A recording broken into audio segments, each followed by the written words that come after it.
Bonjour, mesdames et messieurs, c'est le groupement centre russe qui pilonne la ville de Pokrovsk qui vient de libérer une nouvelle localité.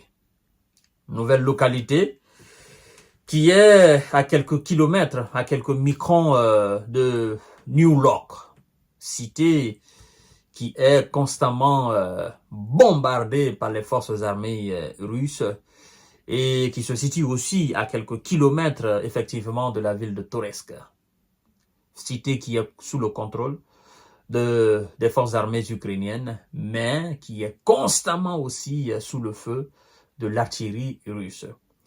Et dans cette bataille de libération, de conquête, de prise, comme disent les Russes, eux ils parlent de libération, le nombre de S envoyés au repos éternel, c'est ce qui interpelle, parce que ça s'est passé la nuit de dimanche à aujourd'hui, lundi 30 septembre 2024. Donc ça prouve à suffisance que les hommes de Vlado, ils avancent, ils travaillent 24 heures sur 24, 7 jours sur 7, sans arrêt.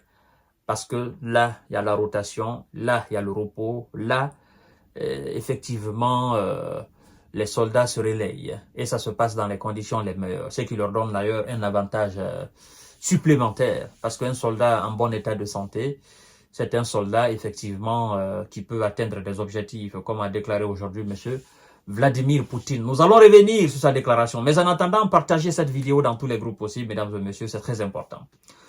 Le groupement centre a libéré la localité de Nelepovka.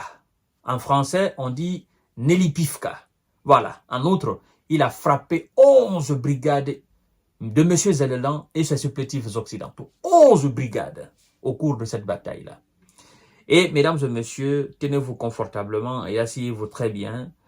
Et le groupement centre a repoussé 9 contre-attaques. Les pertes alors de M. Zelensky et ses supplétifs, mais aussi des merceaux qui les accompagnent là.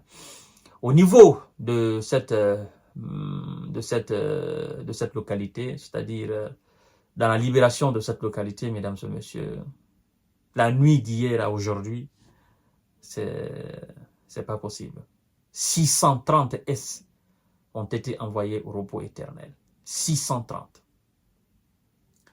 La localité est située au nord de la ville disputée de New York, est à moins de 5 km au sud de Toretsk, cité sous contrôle ukrainien, mais soumise à une offensive russe depuis des semaines. A affirmé le ministère de la Défense russe. Et donc, mesdames et messieurs et mesdemoiselles, voyez-vous, à la place des grands discours, à la place des grandes annonces, les Russes parlent peu. Mais sur le terrain, ils sont très réalistes. D'où la déclaration du ministre des Affaires étrangères limogé, M. Dimitri Kuleba, qui a dit clairement que si on doit parler de réalisme entre le bloc occidental, c'est-à-dire nos soutiens et ce qui se passe du côté russe, il dit que force est de constater que le réalisme russe, l'approvisionnement, la cadence posée par la Russie, l'objectivité de la Russie est beaucoup plus palpable que l'objectif de leurs alliés.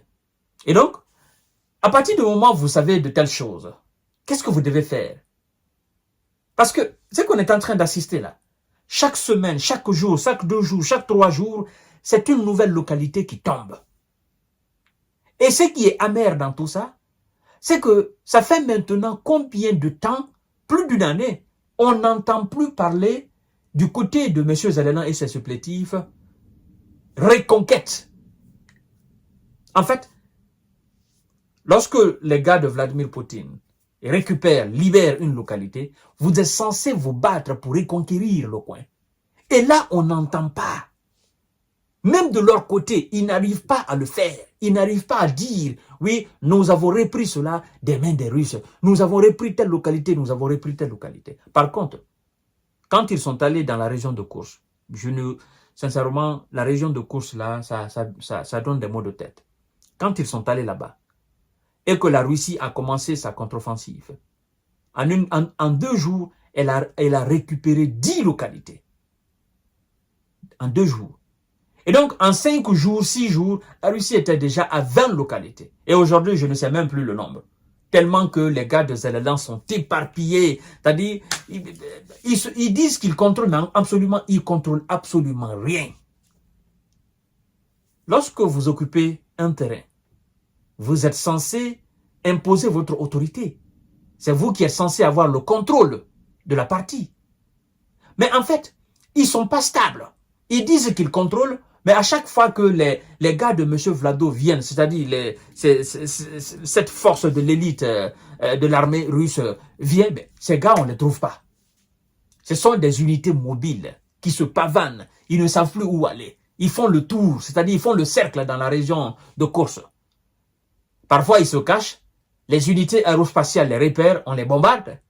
Parfois, ils déposent les armes, ils se rendent. Alors, moi, je ne vois même pas, c'est-à-dire, je ne sais plus quel est l'objectif de ces gars qui sont là-bas actuellement. Mais bon, je comprends. Ils ne peuvent plus rentrer en Ukraine. Donc, la porte est fermée. Là où ils sont censés rentrer dans la région de Soumy, là-bas, c'est bombardement sur bombardement. Ils sont sous la puissance de feu russe. Et donc, dans la région de Kursk, dans la région de Soumy, c'est le même feu. Et donc, chères dames, chers messieurs, chères demoiselles, nous vous passons toutes ces informations pour que vous compreniez que sur le terrain là, en Ukraine, sur le terrain là, parce que c'est là où ça se passe, sur le terrain là, sincèrement, c'est la Russie qui domine. Ça me fait de la peine à le dire, mais c'est la vérité, c'est la Russie qui domine. Il faut être animé d'une mauvaise foi pour dire le contraire. Mais c'est la Russie qui domine. Même les Occidentaux, même les médias occidentaux, eux qui veulent que l'Ukraine gagne à coup sûr, eux-mêmes reconnaissent que c'est la Russie qui gagne, c'est la Russie qui mène la danse. C'est elle qui impose le rythme. Si elle veut, elle ralentit. Si elle veut, elle augmente la cadence. Si elle veut, elle dort. Si elle veut, il n'y a pas de sommeil du côté des gars de M. Zelensky. Donc, quand c'est comme ça, on se dit, ben, c'est une défaite. C'est fini, c'est terminé. Arrêtez maintenant cette mascarade. Zelensky ouvre les yeux. Mais bon, quoi qu'on dise, il faut que l'Amérique accepte sa défaite.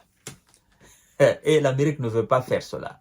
Mais nous allons voir ce qui va se passer d'ici la fin de l'année.